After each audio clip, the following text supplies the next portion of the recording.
Hello students, आज हम 10th class का फर्स्ट चैप्टर पढ़ने जा रहे हैं, that is chemical reaction and equation. ठीक है, तो आज जो हम चैप्टर पढ़ेंगे वो है आपका chemical reactions and equations. Okay, तो आपने केमिकल रिएक्शंस तो बहुत बार देखी होंगी कि क्या होती हैं, है ना, और इक्वेशन फॉर्म भी उनकी देखी होगी।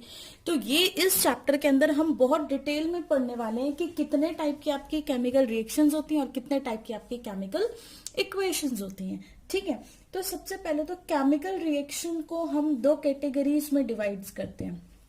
ओके, जो आपकी सिंपल एक केमिकल रिएक्शन है, इसको मैं दो कैटेगरीज में पढ़ाना है आपको। एक हम बोलेंगे balanced and unbalanced, balanced and unbalanced chemical equation, chemical reaction, sorry. ठीक है, और जो सेकेंड कैटेगरी में हम पढ़ेंगे वो हम पढ़ेंगे types of chemical reactions. Chemical reactions की हमने पढ़नी है टाइप्स। ठीक है, बैलेंस्ड और अनबैलेंस्ड केमिकल इक्वेशन क्या होती है, जिसमें जो आपकी left hand side is equal to right hand side होनी चाहिए, इसको हम बोलेंगे बैलेंस्ड।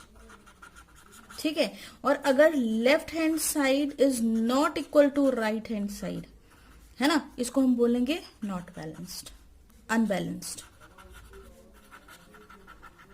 इसको हम क्या बोलेंगे, अनबैलेंस। ठीक है, उसी तरह अगर मैं आपसे बात करती हूँ कि types of chemical reaction, type of chemical reaction में सबसे पहले जो हम पढ़ेंगे दैट इज कॉम्बिनेशन रिएक्शंस। ठीक है, सेकेंड जो इसमें पढ़ना है that is decomposition reactions. Okay, third category जो हमने पढ़नी है that is displacement reactions. Fourth category जो हमने पढ़नी है दैट इज डबल डिस्प्लेसमेंट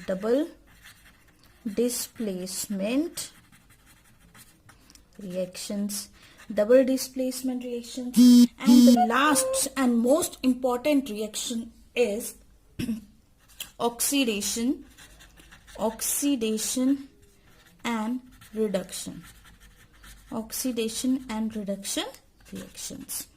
ठीक है, इन सभी रिएक्शंस को इस चैप्टर में हमने बहुत डिटेल में पढ़ना है। ठीक है, हमने बैलेंस्ड और अनबैलेंस्ड रिएक्शन भी सीखनी है, कैसे करते हैं, type of combination, decomposition reaction, displacement, double displacement और ऑक्सीडेशन रिएक्शंस भी पढ़नी है। ठीक है, तो सबसे पहले किसी भी चीज को पढ़ने से पहले आप इसको अपनी डेली लाइफ के टर्म्स में इसको पढ़िए। मतलब डेली लाइफ में आप अपनी इन रिएक्शंस को अच्छे से ध्यान दीजिए कि डेली लाइफ में ये रिएक्शंस कैसे आपके साथ रोल प्ले कर रही हैं। ठीक है, किस तरह से डेली लाइफ में ये रिएक्शंस आपके यहाँ प्रेजेंट है। फॉर एग्जाम्पल सिंपल, सबसे पहले हम अपनी बात कर लेते हैं। देखिए, हम खाना खाते हैं, हमारा खाना डाइजेस्ट होता है। ठीक है, तो जो एक डाइजेशन ऑफ फूड, जो फूड की डाइजेशन है, ये भी क्या है, केमिकल रिएक्शन है ना, इन डेली लाइफ की केमिकल रिएक्शन है। डाइजेशन ऑफ फूड एक डेली लाइफ के केमिकल रिएक्शन है ना। खाना खाया, डाइजेस्ट हुआ, फिर दोबारा से खाना खाया, फिर दोबारा से डाइजेस्ट हुआ। क्यों डाइजेस्ट हुआ, क्योंकि हमारी स्टमक के अंदर HCl प्रोड्यूस हुआ, जिसने हमारे खाने को क्या कर दिया, डाइजेस्ट कर दिया। तो HCl मतलब एसिड के साथ रिएक्शन हो रही है, तो ऑब्वियस सी बात है, हो गई है। तो ठीक है, सेकेंड, हम हमारी किचन में देखें तो हमारा अगर गर्मियों के टाइम में, समर्स के टाइम में, इन समर्स, अगर मैं समर्स की बात करूं, इन समर्स के अंदर जब हम कर्ड को, दही को थोड़ी देर के लिए रख देते हैं, ठीक है ना, थोड़ी देर के लिए रख देंगे, अगर हमने दही को थोड़ी देर के लिए रख देंगे तो वो टर्न किस में बदल जाता है, कर्ड में। सार खट्टा हो जाता है ना दही। ठीक है, उसी तरह से अगर मैं बात करूंगी, सारिंग ऑफ कर्ड हो गया, सारिंग ऑफ मिल्क हो गया। समर्स की ही बात करूं तो souring of milk also takes place. ठीक है, मिल्क भी आपका खट्टा हो जाता है। ठीक है, तो ये गर्मियों के टाइम में ऐसा क्यों होता है? क्योंकि इनके बीच में भी क्या हो गई है, एक केमिकल रिएक्शन ही तो हो रही है, जिसकी वजह से एसिडिक कैरेक्टर बढ़ जाता है, आपका एसिडिक कंटेंट बढ़ जाता है मिल्क का या कर्ड का, है ना। और सबसे मोस्ट इंपॉर्टेंट चीज जो थर्ड मैं बोलूंगी कि आप सब लोगों ने देखा होगा कि हमारे पास जो आयरन होता है, इसकी क्या हो जाती है, रस्टिंग हो जाती है।